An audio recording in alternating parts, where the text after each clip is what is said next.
Enjoy next story. A world's final hope. Our world is doomed. We are the Lashrik, a peaceful race of scientists, scholars, and diplomats. We were pink avians, our average height being around 4.2 feet. We used to be a part of the Galactic Union, a race of 586 species, all striving towards a common goal: peace and prosperity. Then they came. The Andromedan Collective came from a galaxy very close to our Milky Way, Andromeda. When we discovered their first ships, we were elated. We had found an entire new galaxy's worth of species. This was initially one of the best discoveries in the history of the Milky Way. Or so we thought. In reality, the Andromedans were enslavers. They were led by a race of conquerors known as the Hintons, who conquered a planet, enslaved its people, sucked the planet dry, then loaded the slaves off-world. Their attack blindsided our once peaceful galaxy. Their first victims were the Danans, a mammalian species that is similar to a crocodile. The Danans stood no chance, and the collective went about their merry ways of conquering and enslaving every species of the Union, and we were powerless. Their military technology was unrivaled. No one in our galaxy even thought of fighting each other. The Andromedans now have control over all species, except one, the Lashrik. We Lashrik were the furthest away from their assault, tucked away in the Orion Arm. However, we knew that they would come for us eventually. We built massive orbital defense platforms around our homeworld and colonies, with a population exceeding 500 million. It was all for naught, as they slammed through our systems one by one, and now they have reached our homeworld, Kinaga. That brings us to today, where I, Lassie Arik, am currently fighting to save my species. The Andromedans have already breached our defenses around the system's gas giant closest to our homeworld, and now it is a matter of time until they reach Kinaga. Captain, 200 Andromedan vessels have breached the defense around Tenist, a sensors officer said. Move to plug the gap now. We might be outnumbered 5-1, but we will make those monsters pay for slaughtering the galaxy. I said. Our ship managed to lock an Andromedan ship. It tried to evade us, but it's very hard to flare a plasma beam, and we sent a laser straight through the warp core, turning the ship into a fireball. We got exceptionally lucky because the resulting explosion managed to knock out 100 Andromedan ships around it. Apparently, I was paying less attention to the battle than I should have been because a sensors officer called out, "Captain, the Andromedans have breached our line once." Again, then a comms officer said, "Captain, High Command wants us to fall in line with the remaining ships. They want us to gun it to Kinaga." I told navigations to floor it towards Kinaga. We could not let the Lashrik cradle fall to these demons. If I'm about to die, so be it. I will die in service of my species if it's what it takes to stop the Andromedans from turning us into slaves. The Andromedans started to notice our retreat and eagerly gave chase to their prey. 1,000 of our ships went up in flames before we managed to fall in range of the orbital defense guns. I fear this may be the end of my species. Why is the galaxy so cruel? Captain, a sensors officer shouted, snapping me out of my stupor. We've detected 3,000 contacts, originating from all over the unexplored sections of the Orion Arm. I'm sorry. 3,000? Are you sure you didn't apply any filters by mistake? That's an insanely high number, I responded. Sir, I've been double. Checking for about a minute now. No filters at all. Well then, I paused in thought for a moment. I think that comms should forward that to the rest of fleet. Also, try to contact them. Sensors, any ideas of who these guys could be? No, sir. These vessels don't match any make that we know of. They're also huge. Their smallest vessel is quadruple the size of any Andromedan dreadnoughts. Good God, what species have we stumbled upon? I mused to myself. Captain, a comms officer shouted. We're being hailed by the fleet. Should I put you on? Yes, put it on yesterday. Hurry up, I told him. On the screen before me laid a bipedal mammal with light skin and fur at the top of their head. They seemed to be... What were they called? Again? Primates? I think it was primates. They seemed to be primates with a lot less hair. Hello, this is Captain Mark Richards of the UNS Hope, commander of the 9th Exploration Fleet. Would you care to explain whatever we just walked in on? The primate said. This is Captain Lassie Arik of the LNS Kinaga. We are currently fighting a war of extinction. An alliance commonly referred to as the Andromedans are trying to wipe us out and are also the enemy we are currently fighting. I told him. Could you hand us a file on your history? We need to verify this. Yes, we can find something. Give us a minute. I asked the crew if they had anything that could verify our story. Fortunately, one particularly nerdy engineer did have a book about what little information we have on the Andromedans. The primate had some AI analyze the book in record time, probably an hour faster than our best AIs could, and it confirmed our story. Wow, Captain Richards replied. We are moving in to assist. Can you hold off for 10 minutes? Yes, we should be able to. Thanks so much. I waved at a comms officer to disconnect the call. After it was disconnected, I had that same comms officer notify High Command of our chat. The battle in the stars still raged as the unknown allies' ships charged into the system. They have to have some of the fastest, slower-than-light ships I've ever seen. Every ship in orbit of Kanaga fought with renewed fervor. Everyone knew we just needed 10 more minutes to save the planet. After an excruciatingly long 10 minutes, we saw the Andromedan rearguard go up in flames. Everyone on the ship cheered as our brains processed this information. We just had to hold for a few more minutes before our savior's ships reached the front line. The Andromedans seemed to be panicking. Some enemy ships were trying to run, which obviously did not work out, given that there were about 3,000 ships in the system, all surrounding the Andromedans. The ones that didn't flee fought even harder. It seemed they were determined to drop a couple of bombs on our world as a departing gift. It was all for naught, because our line managed to just barely hold on until our allies' ships arrived and tore through their ranks. Their weapons are like nothing I've ever seen. They can hit a ship anywhere, even the most armored parts, and instantly turn that ship into space dust. It doesn't make any sense. Captain, a comms officer shouted. The primates are hailing us. Should I put them on? Of course, I replied. Okay, Lashrick. Do you need any help with recovery efforts? We can lend some aid if you need. No thanks. You saving us is plenty enough. You're the first people to actually beat the Andromedans. Saving our homeworld is more than enough. Understood. Disconnecting hail. Wait, I have one question, Richards. Ask. Away, he said with a smile on his face. What are you guys called? We are the humans, and we are glad to assist you. I hope that our people will be great friends one day. As do I, human. As do I. I trailer off, unable to believe what I just witnessed. Some guys from unexplored space just rocked in and took care of the Andromedans like a farmer might take care of a pest infection. Safe to say, I'm glad they're on our side. The danger this species poses is insane, but they seem to be doing it for good. After all, no one just rocks up with 3,000 toast painter ships and chooses to be helpful. I must say, I do wonder what their world is like. What conditions could possibly force a species to prepare that much for war? It must be a death world. We had a few of those in the Union.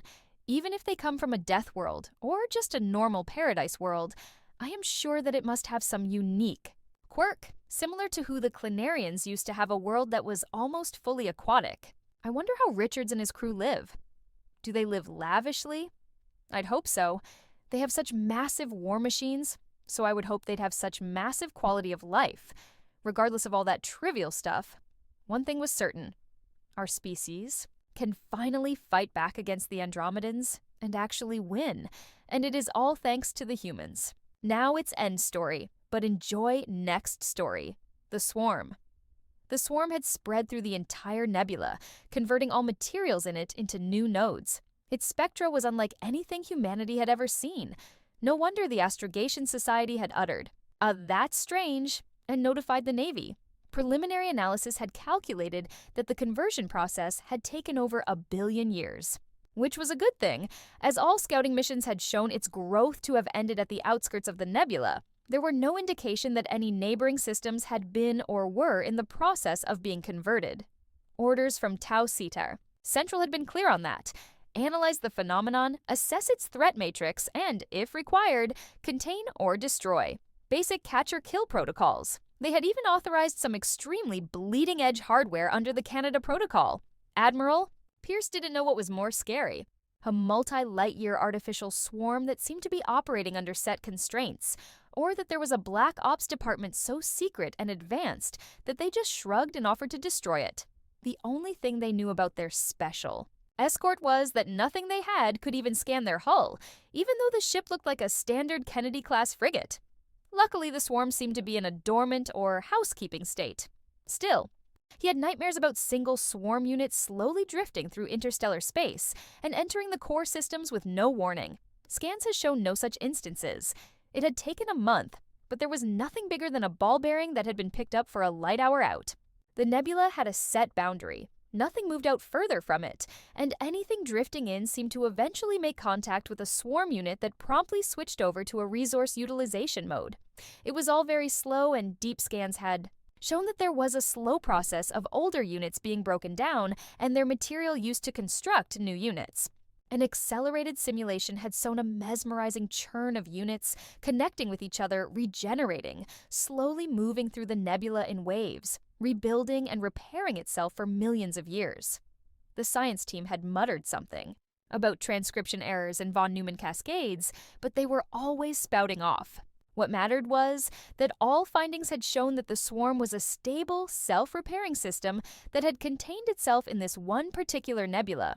As for why, that they could not answer.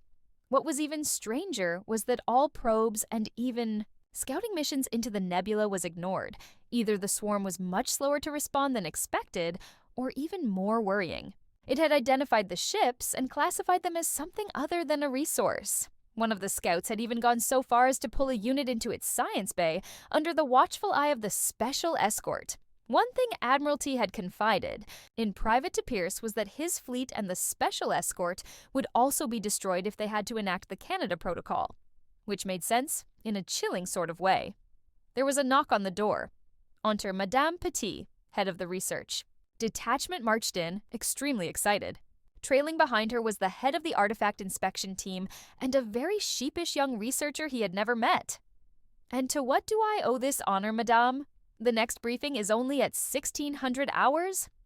She was technically French royalty and had a knighthood to go with numerous doctorates. But to save everyone time and hammer home that she is superior in all aspects, she preferred to be called Madame. A pain in the ass, but if it works. There has been an incident and a major breakthrough. I'm sorry, Admiral, but I'm not sure how to describe this. The head of the inspection team opened his mouth, then thought about it and pushed the researcher forward. I think it would be simpler to hear it from the horse's mouth, so to speak. Hi. The researcher, a young man with messed hair and stains on his uniform, looked around sheepishly. Pierce, a veteran of raising 3 teenagers, could see what was happening. Okay.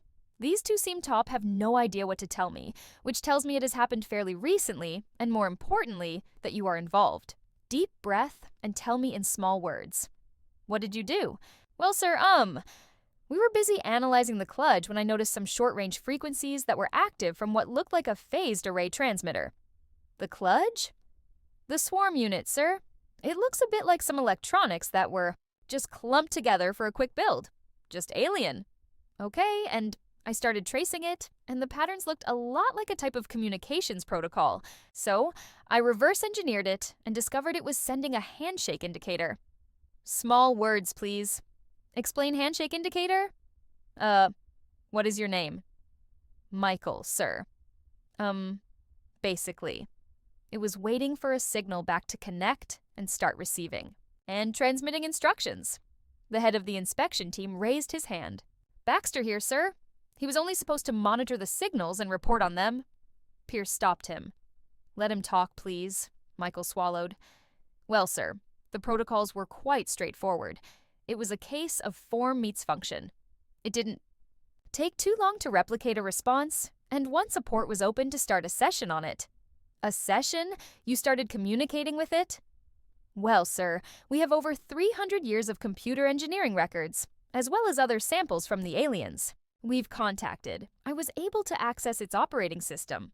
Extrapolating from there was surprisingly easy. So, you communicated with the unit. Pierce felt the hair on his neck raise. He could almost see the Canada Protocol frigate monitoring this. At first I thought so, sir, but it seems they use some type of subquantum communication. I could scan all the nodes from here and access their telemetry and even ping the Butler in real time. The Smedley Butler, a marine carrier, was 5 light-years away on the other side of the nebula. Even using FTL comms would take a message over 2 hours to reach them. Almost as if on cue, his intercom rang. Priority message from the Butler, sir. There has been activity in the swarm. The node closest to the ship has transmitted a message in clear text over a radio frequency. What was the message? Sir. It said, "Hello, world?" Madame Petit put her head in her hands. Benson looked like he was going to throw up. Michael looked exited. It was so easy, sir. I didn't think I could reverse engineer their protocol so fast. It was almost like they didn't have any safeguards. Or that they wanted it to be easy. Your equipment. Was it secured? Obviously, sir. I followed all first contact protocols, as well as every single intrusion check and safeguard I could think of. And what happened next? Well, sir, it seems that the nodes and all the ones it connects to have housekeeping routines that take up only about 10% of its processing power. The rest seem to be running various emulations, and if I could guess, virtual environments. I was in deeper than I expected, but didn't want to interfere with those. So I, decided to see if I could run some of my own emulations. Pierce had a feeling he knew where this was going. You decided to run the Doom test. Oh, you've heard of that, sir? Yes. It is a very popular and powerful method to test compatibility and processing power in an unfamiliar system. No need to tell me, my brother-in-law is a xenobiologist. One of his team once ran Doom on a continent-wide mycelium network on Sargassus V. It took 3 months, but it worked. Oh, wow. I'm sorry, sir, but that is cool. So anyway, I took a bit of trial and error, but I was able to run an emulator using some processing power on the node, and that's when it happened. He could see Madame Petit looking pale. What happened, son? Spit it out. I was able to get it running, and none of the logs showed any issues, so I started a game to check for discrepancies. And it was my lunch break. And I didn't notice it at first, but a second player entered the game. He could really feel that frigate monitoring the conversation now. A second player? Someone else in your lab? No sir. Everything was air-gapped and contained. It was from the swarm. We played about 4 games. Then another player joined and messaged me. It messaged you? Yes, sir. Doom has an in-player messaging system? It sent me a message. Oh, shit. Pierce kept his expression neutral and calm. What was the message? Cool game. Can we play 2? I hope you enjoy story, so it's my pleasure to some comment on this story, like and subscribe this channel. Enjoy next story. Branix here, commander of the Xan Alliance and renowned warrior across at least 3 star systems, reporting for duty. Some of you might recognize me from my popular online self-defense courses. Today, High Command assigned. Me, a seemingly straightforward mission. Protect the diplomatic offspring during negotiations aboard the interstellar cruiser, Starlight. I was an expert in guarding diplomats, so I expected their young to be smaller, simpler versions of their parents.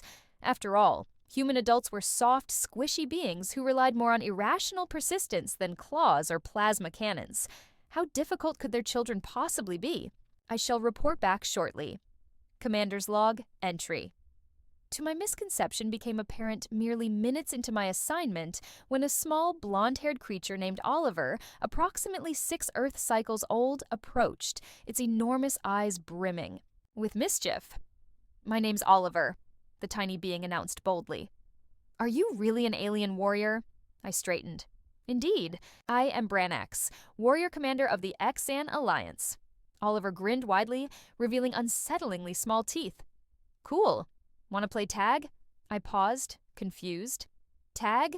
Before I could inquire further, the young human lunged forward, slapped my armored knee, and yelled, "You're it!" before racing away, cackling maniacally. From my shoulder, Blorpy, my symbiotic orange gelatinous companion, immediately shrieked in alarm. "Commander, we're under attack! Kill! Destroy! Annihilate the enemy!" "Stand down, Blorpy," I growled. But, "Commander, he struck us. I demand retaliation." I sighed. "He merely touched us and fled." Blorpy pulsed nervously. "Commander, beware. Humans are unpredictable." My companion's warning proved prophetic when moments later, Oliver sprinted back, grabbed my armored leg, and gazed upward with enthusiastic eyes. "You're my favorite alien ever," he declared proudly. Blorpy pulsated in alarm, rippling in preparation. "For combat! Attack! Kill! Destroy!" he screamed again, vibrating angrily. "It's an ambush!" Oliver laughed, clearly unafraid. It talks, and it's squishy. Without hesitation, the child released me and seized Blorpy in his tiny hands, squeezing. Enthusiastically, "Commander, initiate rescue protocols," Blorpy shrieked. "I'm being devoured alive!" "Relax, Blorpy," I muttered, attempting calmness. "It's merely a human child. They should be harmless." Blorpy vibrated indignantly. "Commander, observe his eyes. They shine with madness."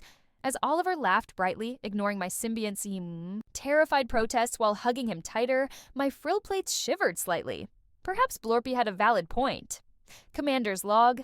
Entry 3 human children, I discovered, operate under no known galactic rules of logic or diplomacy. They dismiss threats, interpret warnings as challenges, and attack fearlessly, often while giggling. The situation worsened when Oliver appeared to materialize in 2 separate locations simultaneously, a tactical impossibility that left Blorpy trembling with distress. "Commander, they've mastered illusion warfare," Blorpy wailed. "We must retreat immediately." A second small human approached, identical to Oliver but introducing himself differently. "Hi, I'm Jack." "You are clearly Oliver," Blorpy accused, voice quivering with suspicion. "Commander, it's deception! Attack! Destroy the illusion!" Jack tilted his head curiously. "I'm not Oliver. Oliver's my twin brother."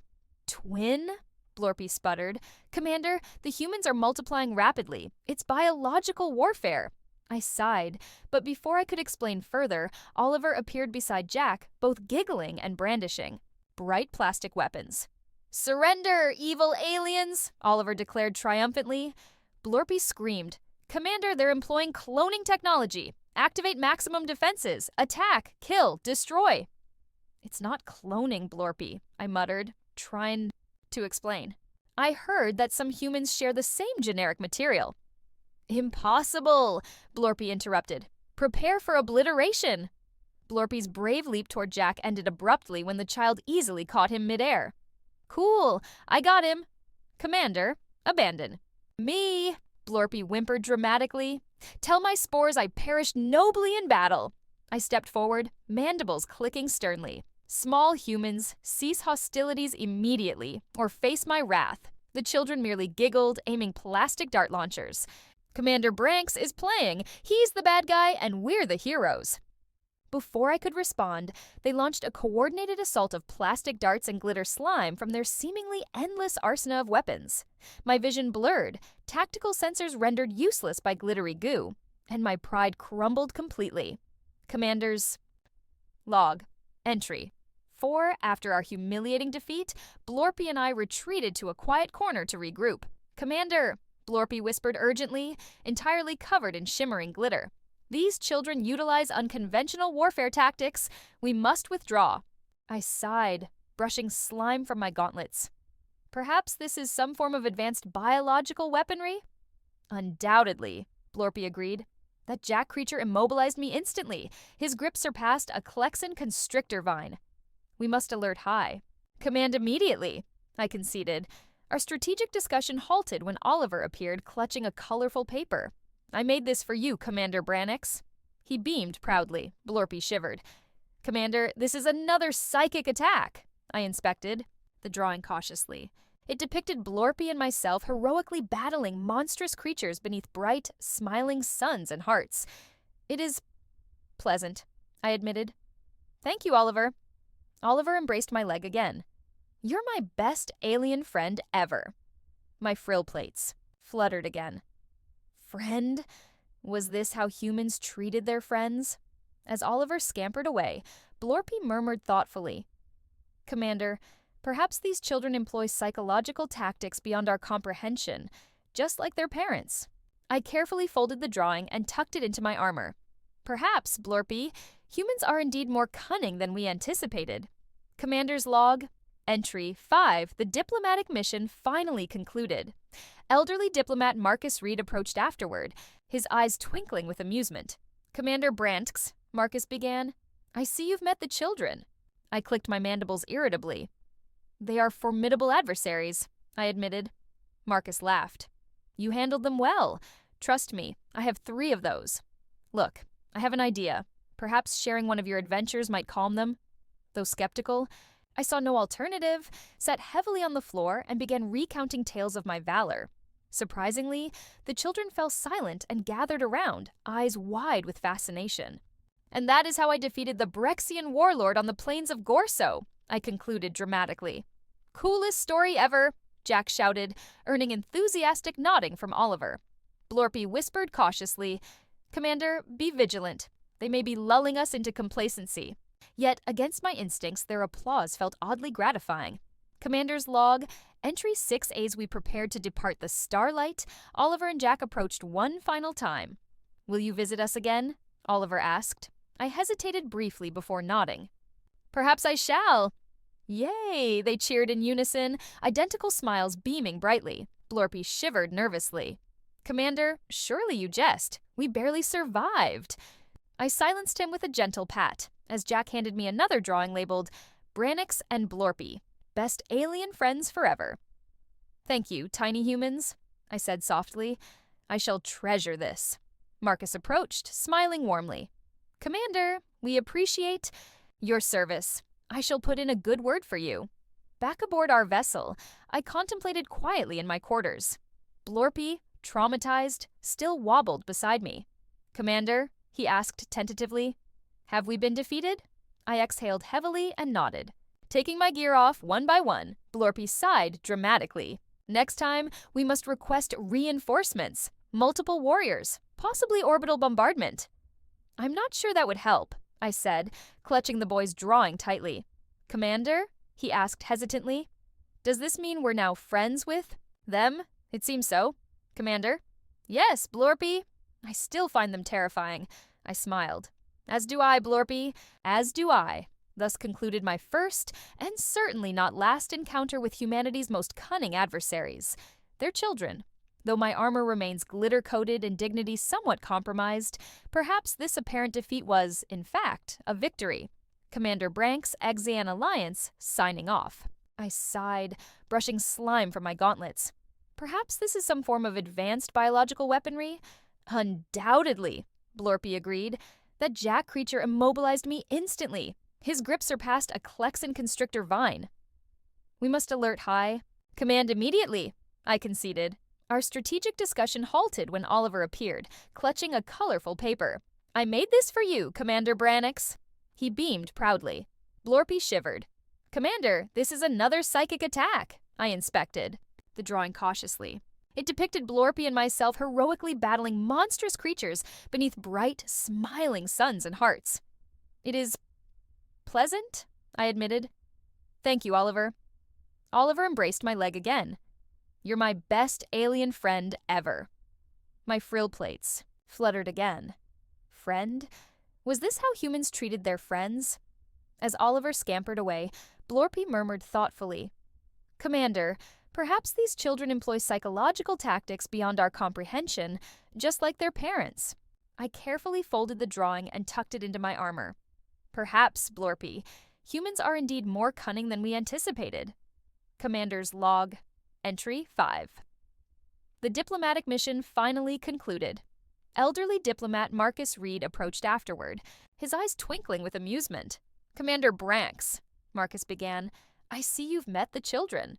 I clicked my mandibles irritably. They are formidable adversaries, I admitted. Marcus laughed. You handled them well.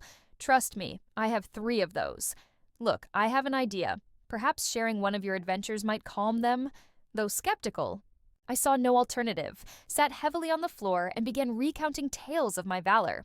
Surprisingly, the children fell silent and gathered around, eyes wide with fascination. And that is how I defeated the Brexian warlord on the plains of Gorso, I concluded dramatically. Coolest story ever, Jack shouted, earning enthusiastic nodding from Oliver. Blorpy whispered cautiously, Commander, be vigilant. They may be lulling us into complacency. Yet, against my instincts, their applause felt oddly gratifying. Commander's log. Entry 6 says we prepared to depart the Starlight. Oliver and Jack approached one final time. Will you visit us again? Oliver asked. I hesitated briefly before nodding. Perhaps I shall. Yay! They cheered in unison, identical smiles beaming brightly. Blorpy shivered nervously. Commander, surely you jest. We barely survived. I silenced him with a gentle pat as Jack handed me another drawing labeled Branks and Blorpy, best alien friends forever. Thank you, tiny humans, I said softly. I shall treasure this. Marcus approached, smiling warmly. Commander, we appreciate your service. I shall put in a good word for you. Back aboard our vessel, I contemplated quietly in my quarters. Blorpy, traumatized, still wobbled beside me. Commander, he asked tentatively, have we been defeated? I exhaled heavily and nodded. Taking my gear off one by one, Blorpy sighed dramatically. Next time, we must request reinforcements. Multiple warriors, possibly orbital bombardment. I'm not sure that would help, I said, clutching the boy's drawing tightly. Commander, he asked hesitantly, does this mean we're now friends with them? It seems so, Commander. Yes, Blorpy. I still find them terrifying. I smiled. As do I, Blorpy. As do I. Thus concluded my first, and certainly not last, encounter with humanity's most cunning adversaries, their children. Though my armor remains glitter-coated and dignity somewhat compromised, perhaps this apparent defeat was, in fact, a victory. Commander Branks, Xan Alliance, signing off. Enjoy next story. The Strays of War. Oh, come on. It looks mostly like a dog. Doug, I have seen what you humans call dogs, and that does not look even remotely like a dog. The Gensap straightened, looking with suspicion and disgust at the creature skittering and mewling in the no-man's land beyond the ditch. Who knows what kind of diseases or toxins it might have? Hell, this little backwater is barely notable for anything other than being gravitationally ideal for long-distance FTL jumps, and that monster certainly wouldn't be winning any awards for aesthetics on either of our homeworlds. The Gensap were, as the humans sometimes unkindly put it, uptight and stubborn, rarely daring to enter the field themselves unless their families had impressive amounts of debt and obligations to repay. To the state? Sequat, I'm sure even you can tell this poor critter needs help. Accentuating his statement, the creature made a small squealing whine, sounding to the Gensap like a claw being drawn across metal. Come here, little one, Doug said.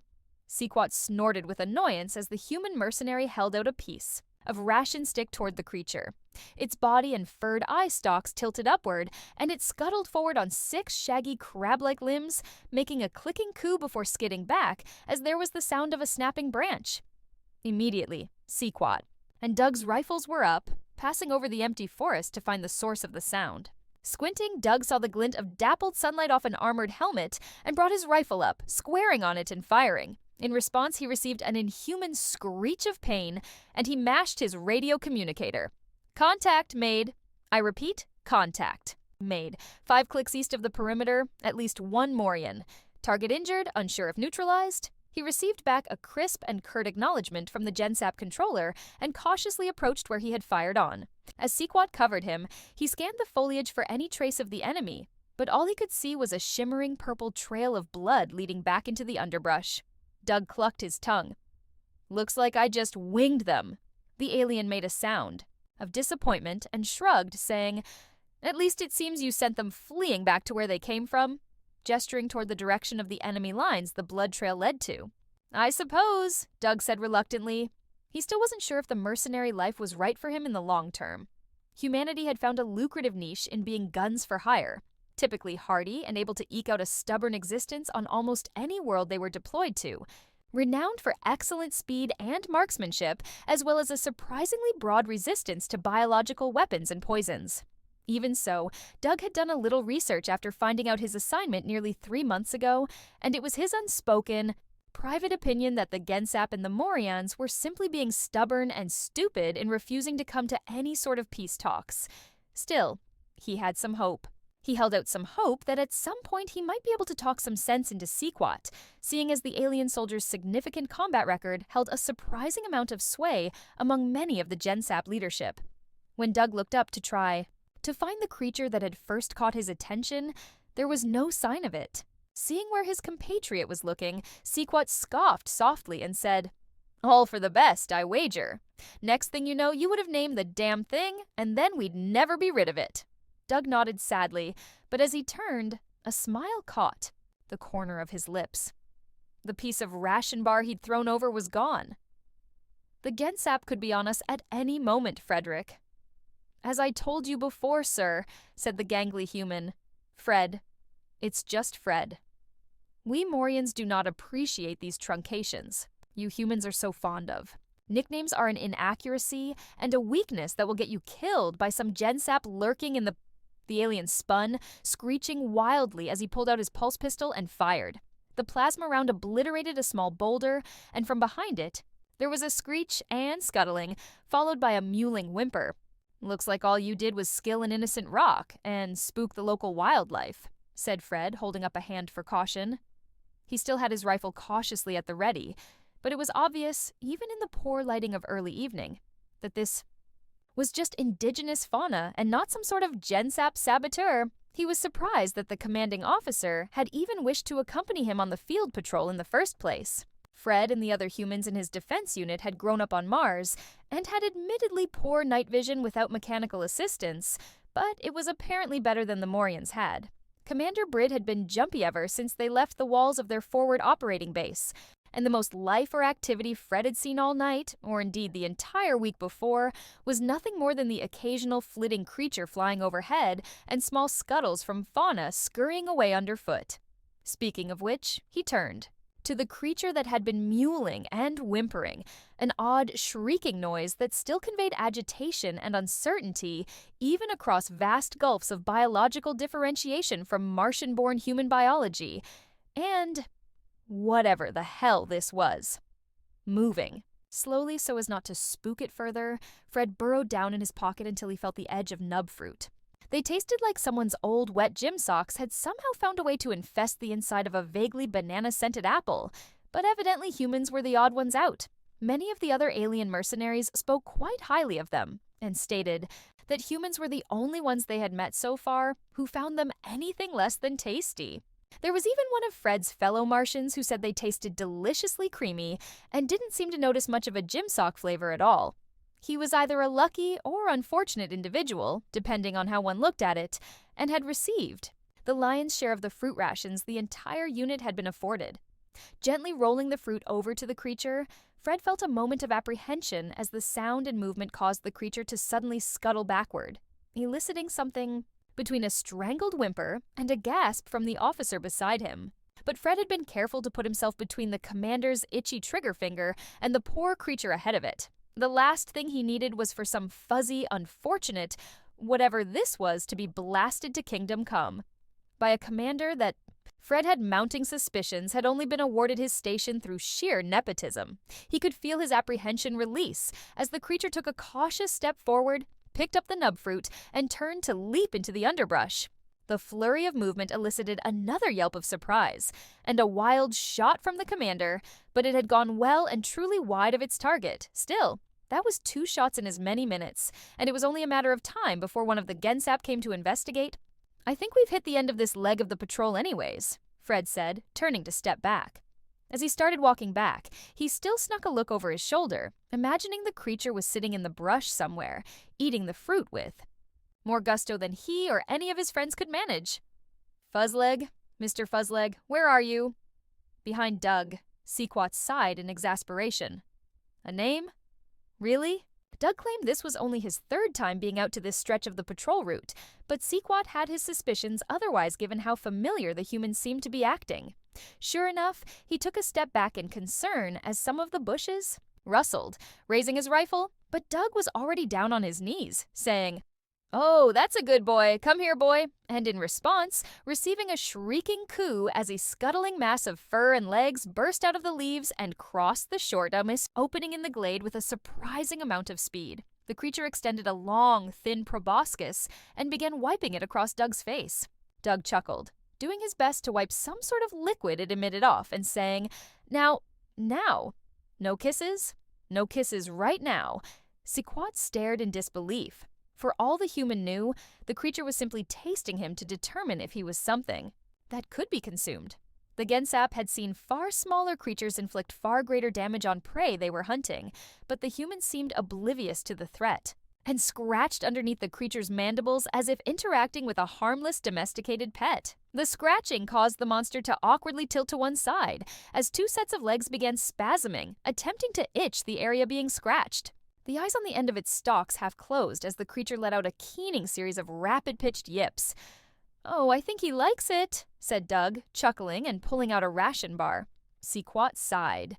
"Human, you know it's not ideal for being fighting ready.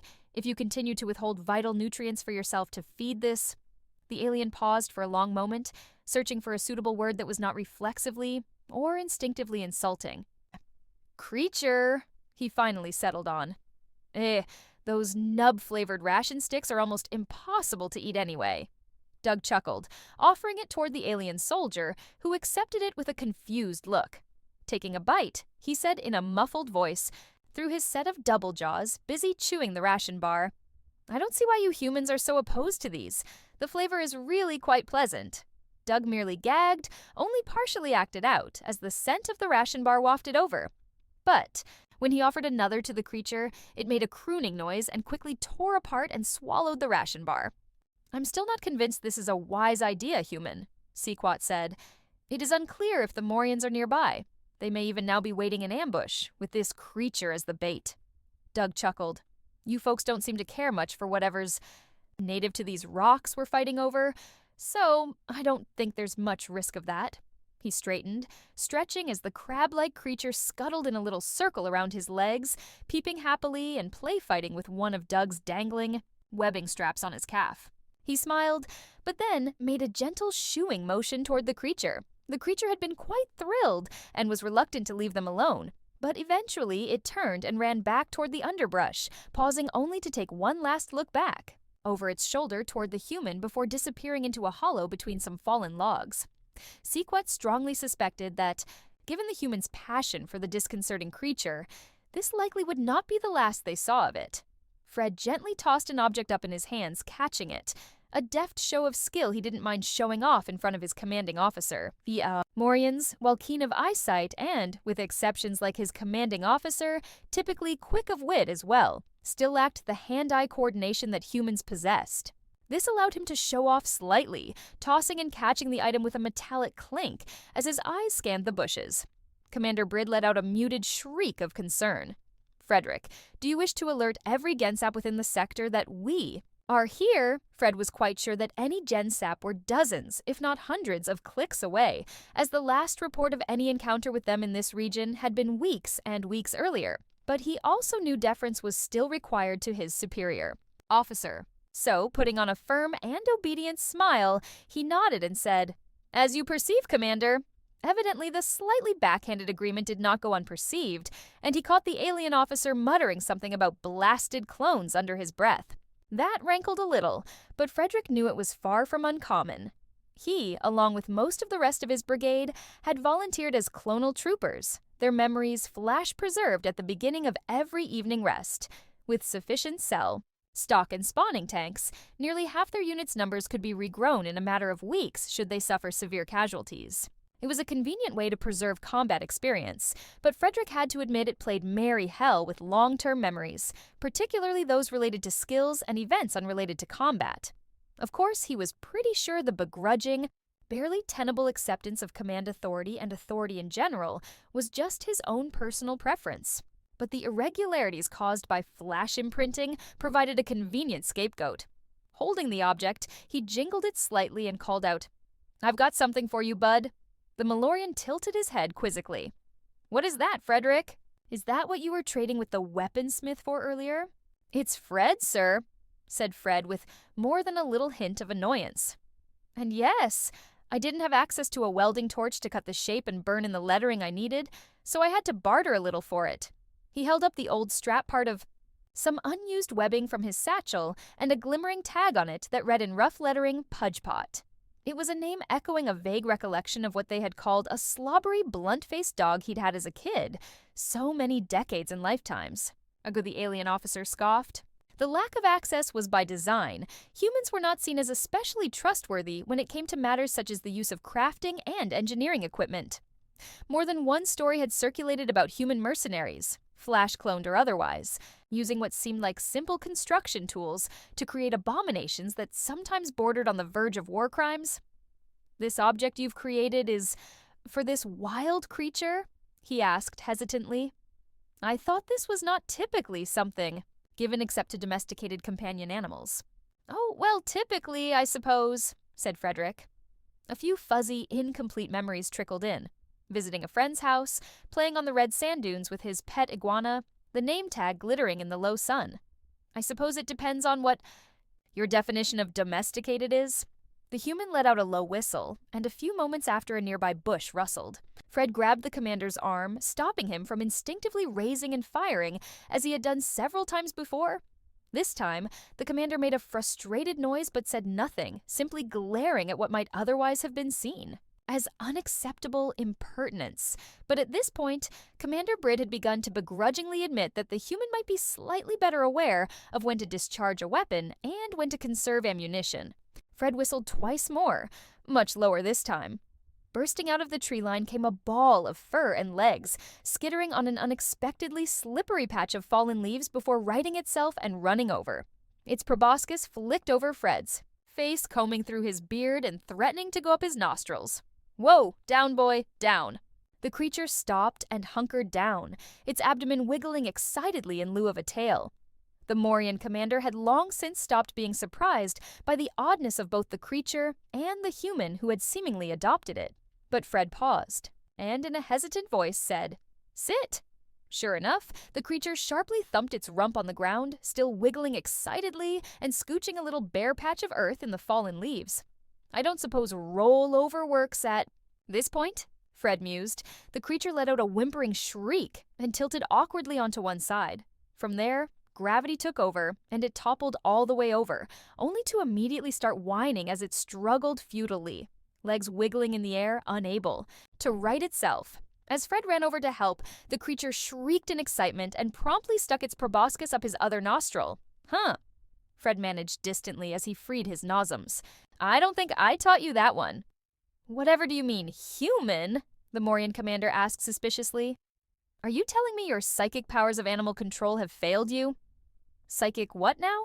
Commander Brid, who had been looking rather smug, instantly transitioned to deep uncertainty. I had assumed the reason it was obeying your commands at all was because of some power you held over lesser beings. Fred, who had just taken a sip from his water canteen, immediately coughed and snorted as a gagging laugh sent water into his sinuses. He spluttered, wheezing as he tried to clear his airways, only for the commander to look alarmed, drawing his weapon once again and centering it on the creature. The attack. Has it assaulted you? Poison spores? Venomous spines? What? Oh, hell no. No, I just was caught by surprise, that's all. Letting out a final sputtering cough, Fred wiped his lips and snorted. I'm not psychic. Hell, no humans are. Not that I know of, anyway. Although this universe is weird enough, I suppose it's not outside the realm of possibility. The Morian commander frowned. Then how is it obeying you? I'm giving it commands? Wait, are you saying that thing can learn commands? Fred glanced down at the eager little monster, its proboscis hanging loosely, dipping in and out as its abdomen wiggled against the ground. Well, I suppose so, yeah. That's at least what it's acting like. Commander Brid looked warily at the creature. What if it has been trained to be violent? The Gensep are not above such depravity. Fred shook his head. Nah, doesn't strike me that this critter's got a mean bone in its body, or, exoskeleton, or whatever. He sighed in exasperation. But I do think it might have been talking to someone else before.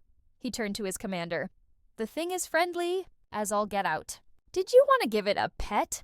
Fred held up the wiggling creature, whose eye stalk swiveled to gaze at the alien officer as he extended a shaking hand toward the nearest furred limb. The commander's expression shifted into one of shock as his scaled hand ran along the creature's extended forelimbs.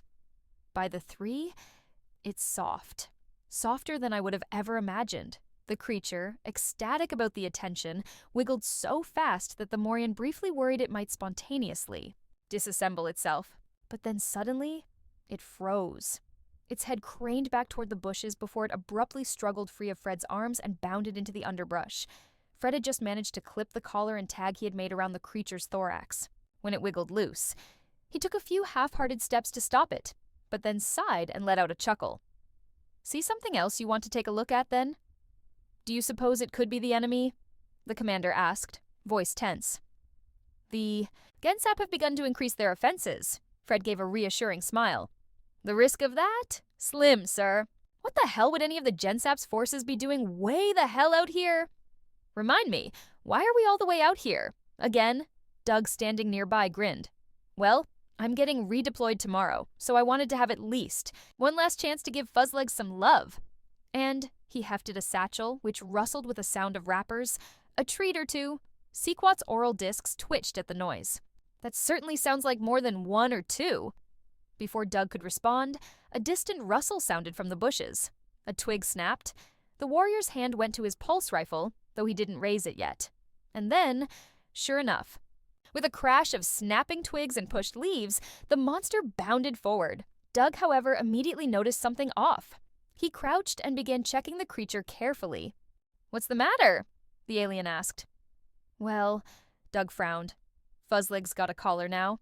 And while I was thinking of maybe adding one at some point, he said, patting a breast pocket where a metallic tinkling could be heard, I hadn't quite gotten around to finding a strap for it yet. So, others have been caring for this creature as well? The Gensap asked, suddenly alarmed. His rifle raised, aiming at the creature. It could be compromised. What if it's had a bomb inserted into it? Or his mandibles clicked anxiously. It was infected to serve as a bioweapon carrier? Doug pursed his lips. Oh, hell. I guess it wouldn't hurt to be extra cautious. He cut himself off mid-sentence as they both heard the sound of a distant rustling twig. Far beyond where the small native creature had emerged, Doug caught sight of a Morian helmet. His rifle snapped up, and he fired a triple shot. The shots went wide, and in return, a flurry of fire rained back, one of which struck Doug in the shoulder. He yelled in pain, clutching his burnt and bleeding wound. Hold steady, human Doug, Sequat barked as his neural implant began administering combat enhancers. He called in the attack and received a terse reply from the Gensap command. The Morian offensive must be stopped by any means necessary. Command has authorized artillery strikes on any confirmed hostiles. Doug groaned and through gritted. Teeth muttered, Yeah, I'd say they're pretty damn hostile, all right. Struggling to his feet, Doug brought his rifle up and fired a few shots toward where the initial rounds had come from. But already the returning fire was more scattered, less tightly grouped. He growled in frustration. They're withdrawing. That artillery barrage is going to hit nothing but trees. The alien warrior next to him nodded and began to lower his weapon, only for the low rumbling of the incoming plasma artillery round to be temporarily drowned out by a sharp keening from the creature Doug had adopted. Oh God, Fuzzlegs. Doug swore. Before Sequat could stop him, he had sprinted forward into the underbrush. The rumbling became a roar. A mere second before the glowing green round impacted, there was a blinding flash and a searing blaze of heat. The Gensap was thrown backward, slamming heavily against some rocks. Smoke filled his lung as he struggled to stand, using the butt of his rifle for support. The clearing was a ruin of twisted and burnt trees, bushes smoldering as the last of their leaves caught fire. His gaze locked onto a huddled shape just a little ways from the blast's epicenter. Tattered remains of Doug's uniform were visible through the charred and ashen landscape. The alien rushed forward, reaching the human and placing a hand against his chest to search for a pulse. Doug had been maimed. Most of the arm that had once held his rifle was a mangled mess below the shoulder. Burns covered his chest and face. His breath was ragged, weak, but he was alive. To Sequat's shock, another human lay beside him, or at least what remained of one. Their body was ravaged by the blast, torso shredded beyond recognition.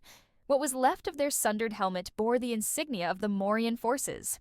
Then, a soft whimper caught his attention. Carefully, the alien pulled out an emergency tarp, laying Doug down gently on it, and he was stunned to see movement beneath where the human had been crouching. Peering out from where it had been sheltered between the humans was the creature. Despite its frail body, the small thing had miraculously survived, suffering only minor burns, singed fur, and damage to one of its legs. The alien extended a hand. The creature's proboscis ran along his fingers, then released a burbling shriek of recognition. Then, despite its injured limb, it bounded out and nuzzled Sequat, keening anxiously. It turned, proboscis sweeping over the fallen human soldier, then back to Doug, whining with uncertainty. Again and again, it pressed against them both insistently, probing with the proboscis, trying to elicit some kind of response. Sequat had just managed to reach a hand out, fingers running through the creature's now crackly fur, when a shout rang out. You! Back away from that thing! The alien warrior snapped his rifle up to his shoulder, instincts primed to fire. But even as his sights aligned with the Morian officer before him, he hesitated. So did the officer. The Morian was young, far younger. Then the Gensap, whose bones had long since started reminding him of his years. But there was still a pistol leveled at him. A threat, no matter how hesitant. The Gensap remained wary. He called back, "I lay claim to it." "I claim it as well." That was Frederick's collar around the creature's neck, a soldier under my command. "A simple strap of cloth does not prove ownership," Sequat countered, "as I'm sure this Frederick would have been able to tell you." He felt a qualm of worry about Doug, but then hardened so as not to lose sight of the issue at hand. "So, lay down your weapon before anyone else gets hurt." The officer still held his gun somewhat steady. "And how do I know you won't fire on me the moment I do?" The Morian returned. "Your kind is not to be trusted." "Neither are yours." The Gensapum shot back. A long moment stretched between them. Then, slowly, deliberately, Sequat lifted his rifle, keeping eye contact as he pointed it skyward. His fingers unclasped the rifle's straps, pulling it free, and with measured care he tossed both to the ground beside him. "I think," the Gensap said, "we have a mutual need to tend to our wounded, and for you to bury your dead." The Morian's eyes flickered at the gesture, but after a moment, he followed suit. He holstered his pistol, snapped the latch shut, and closed his coat over it. "Frederick would have wanted me to care for the creature," the officer murmured, "and he would be loath to see it in enemy hands, as would Doug." Sequat hesitated, looking at the human's unconscious form. "So, we are at an impasse once again." The alien warrior was surprised when, this time, the Morian spoke first. In the spirit of reason, the younger officer said carefully, "Frederick is no longer capable of arguing his case, but your human still lives. Perhaps we should return to your camp to ensure both his survival and that of the creature they adopted." The Gensap warrior studied him. "And what of you?" he asked. "I think you'll need help getting back there yourself," the officer replied. The alien frowned in confusion until he followed the Morian's gaze downward. His leg was shattered, likely, when he had been thrown against the boulder from the artillery blast. He had been too dazed to notice, but his neural implant was blocking an abnormally high pain spike. It would not be able to do so for much longer. "If you insist on being captured," he muttered, "I imagine I will have no choice." The younger officer took a step closer, offering an arm. "For now," he said with a faint, careful smile, "I suppose I shall have no choice but to surrender myself to your mercy. Now here, give me that arm and let's get underway." As the Morian moved to support him, a quiet beep rang through Sequat's implant. One last warning before the pain blocker failed. Agony crashed over him, and his grip tightened as the world blurred. He had one arm slung over the officer's shoulders, the other gripping the tarp that bore Doug's unconscious form. The creature clung and huddled atop Doug, letting out soft, clicking whimpers as they began their long trek back to base. Sometime later, beneath the light of twin suns, peace had long since settled over a quiet home on a forested world far from any battles. On a sturdy wooden table, bathed in the soft glow of morning, lay an open photo album, archaic, yet also familiar and reassuring. In the most prominent photo on its open pages were 4 figures. 2 aliens, once sworn enemies, now standing side by side.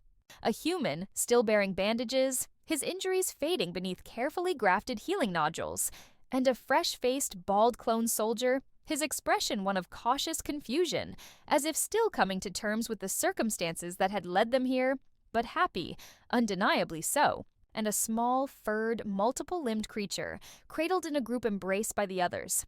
The beam of sunlight drifted past the photographs, glinting off 2 medals for heroism, each from a different, inhuman world, before coming to rest on a carefully preserved leaflet, a declaration of peace, and the end of a long, bitter war. From the table, the sunlight shifted further, casting its warmth onto the floor and towards a small bed in the corner. Tufts of fur still cling to the fabric, remnants of a once lively occupant. Near the edge, just beside 2 small, time-worn holes, the result of years of mischievous digging, lay an embroidered patch. The patch was made to resemble 2 shattered halves of a collar tag, once whole, now split but kept together with care and love. The name across the broken pieces read simply, "Fuzzpot." I hope you appreciate story, so it's my pleasure to some comment on this story. Like and subscribe this channel.